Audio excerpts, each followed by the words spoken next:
Hello everyone, very warm welcome to all of you. Welcome to Teaching Pathshala and it's me, your educator ज्योति। आज हम बात करने वाले हैं कुछ मॉडल्स के बारे में और ये मॉडल जो होते हैं दैट इज इकोलॉजिकल कम्युनिटी के लिए अप्लाई किए जाते हैं। इसके बाद एक और मॉडल आया जिसे हेनरी नाम के एक बॉटनिस्ट ने मतलब चैलेंज किया। ठीक है, ऑर्गेनिज्मिक मॉडल के बाद जो नेक्स्ट मॉडल प्रपोज किया गया वो था इंडिविजुअलिस्टिक मॉडल। इस मॉडल के अकॉर्डिंग क्या किया गया, दैट इज हेनरी नाम के एक बॉटनिस्ट है जो कि 1926 की बात हो रही है। हेनरी नाम के बॉटनिस्ट ने क्लेमेंस का जो आइडिया था रिगार्डिंग द ऑर्गेनिज्मिक मॉडल उसे चैलेंज किया और इन्होंने क्या प्रपोज किया, that is this current model जिसके बारे में अभी हम पढ़ेंगे। So, which viewed a community as an assemblage of species coexisting primarily because of the similarity in their physiological requirement and tolerance. So, according to Henry, उन्होंने ये कहा कि एक्चुअल में जो कम्युनिटी होती है, क्योंकि क्लेमेंस ये कह चुके थे कि कम्युनिटी जो भी होती है दैट इज हमने अभी जस्ट पढ़ा, उसके अकॉर्डिंग इन्होंने दैट इज हेनरी ने इनके पर्टिकुलर जो इनके जो प्रपोज किए हुए मॉडल थे उसको चैलेंज किया। इनके अकॉर्डिंग दैट इज हेनरी ने क्या कहा कि जो कम्युनिटी होती है वो स्पीसीज का पूरा कलेक्शन होती है जिसमें स्पीसीज को एग्जिस्ट करते हैं और वो इसलिए को एग्जिस्ट करते हैं बिकॉज उनमें क्या होता है, फिजिकल जो रिक्वायरमेंट होती है उनकी वो काफी ज्यादा सिमिलर होती है।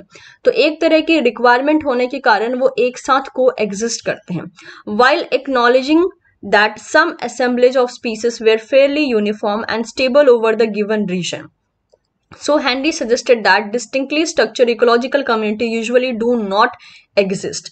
तो उन्होंने ये कहा कि ये जो स्पीसीज का पूरा मतलब असेंबलेज है यानी कलेक्शन है वो क्या है, that is may be fairly uniform as well as stable रह सकता है इन अ पर्टिकुलर रीजन, मतलब कि बिना डिस्टर्बेंस का भी रह सकता है और काफी टाइम तक बिना डिस्टर्बेंस के भी वो रह सकता है।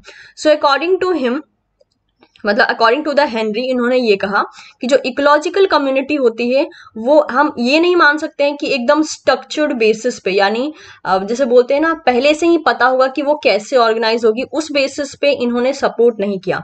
इनका ये कहना था कि ठीक है, जैसे यहाँ पे मेंशन कर रखा है some assemblage of species where fairly uniform and stable over the given region, यानी मानते हैं कि कुछ स्पीसीज जो होती हैं बिना किसी डिस्टर्बेंस के काफी लंबे टाइम तक इकोसिस्टम में परसिस्ट कर सकती हैं, बट दैट डजंट मीन कि वो स्पीसीज एक स्ट्रक्चरल इकोलॉजिकल कम्युनिटी को प्रेजेंट कर रही है, क्योंकि एक स्ट्रक्चर्ड इकोलॉजिकल कम्युनिटी एग्जिस्ट नहीं कर सकती है क्योंकि very obvious there are so many physiological factors जो कि इन्वायरमेंट में हैं और जो कि एक स्पीसीज को अफेक्ट करेंगे।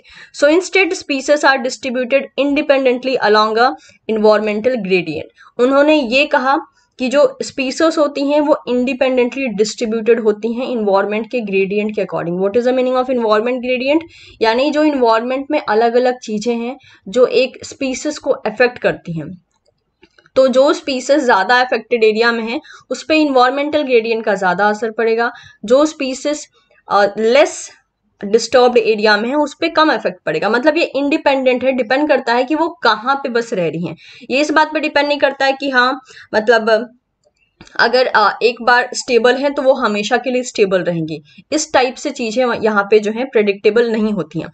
तो ये इंडिपेंडेंट होती हैं along and that is the environmental gradient. जैसा जैसे ग्रेडियंट चेंज, जैसे कभी कभी होता है ना किसी स्पीसीज में क्या होता है, मान लीजिए कोई इन्वायरमेंट में डिस्टर्बेंस आया तो वो स्पीसीज उतना अफेक्ट नहीं होते जबकि उसी के बगल वाली स्पीसीज ज्यादा अफेक्ट हो जाती है। तो that is what the independency, कि किसी पे ज्यादा असर पड़ता है, किसी पे कम पड़ता है, किसी पे पड़ता है नहीं और किसी की तो पूरी पॉपुलेशन ही वहां से एक्सटिंक्ट हो जाती है।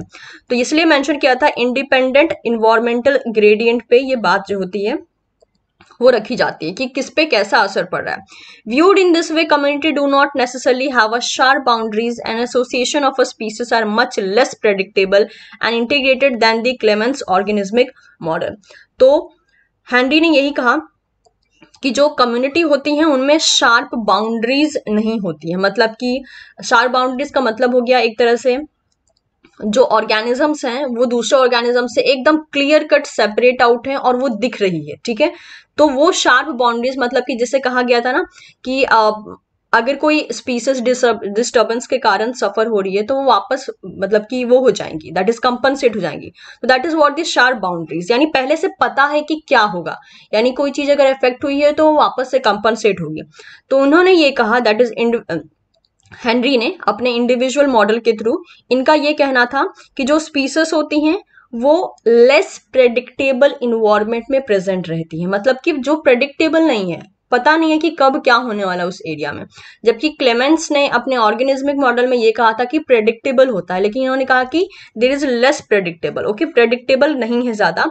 और इसके अकॉर्डिंग इन्होंने चैलेंज किया that is Clements organismic model को।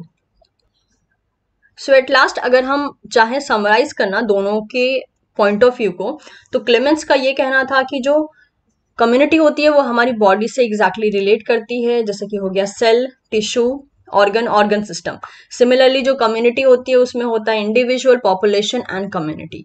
नेक्स्ट जो क्लेमेंट्स थे उन्होंने ये कहा कि जो स्पीसीज प्रेजेंट है इन्वायरमेंट में उन पे जो भी चेंजेस होते हैं वो प्रेडिक्टेबल होते हैं, कंपनसेट किया जा सकता है लॉस को, एज वेल एज जो कंपटीशन वहां पे क्रिएट होते हैं समहाउ प्लांट के इंटरेक्शन के कारण होते हैं।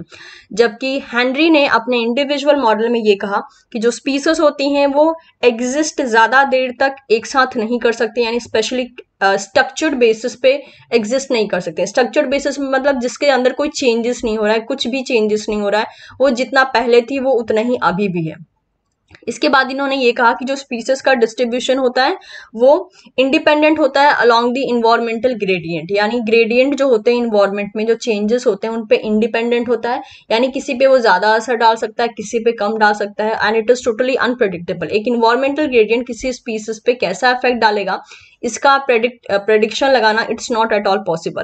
तो इन्होंने लास्ट में यही कहा था कि स्पीसीज जो चेंजेस होती हैं और उनका एसोसिएशन जो है इकोसिस्टम के साथ इट इज लेस प्रेडिक्टेबल, यानी प्रेडिक्शन नहीं लगाया जा सकता है कि कैसे इंटरेक्ट करेंगे, क्या उनका पॉपुलेशन बढ़ेगा, घटेगा या वहां से एलिमिनेट हो जाएगा। तो इस बेसिस पे काफी दोनों में कॉन्ट्राडिक्टरी, आप कह सकते हो कॉन्ट्राडिक्टरी कंसेप्ट था regarding the Henry's model as well as the Clements model. तो इस बेसिस पे हमने दोनों मॉडल डील कर लिए हैं। नेक्स्ट वीडियो में होपफुली एक और मॉडल है जो कि विटाकर ने दिया था, तो आई विल बी ट्राइंग कि उस मॉडल को भी मैं डिस्कस करूं, बट वो मॉडल थोड़ा सा लॉन्ग है बिकॉज उसमें 4 हाइपोथेसिस दिए गए थे। So like I am expecting कि ये पर्टिकुलर मॉडल आप लोग के लिए यूजफुल रहा होगा। ये कुछ नए इंफॉर्मेशन थे जो कि मैंने पहले बच्चों को नहीं दिए हैं, बट यस इस पे मैंने किसी किसी एग्जाम्स में क्वेश्चन देखे हैं। CSIR में अभी तक इस पे क्वेश्चन नहीं आया, but there is a high chances की, और बाकी सारे एग्जाम में पूछा जाने लगा है, तो there is a high chances की हो सकता है CSIR भी इसको टारगेट कर ले।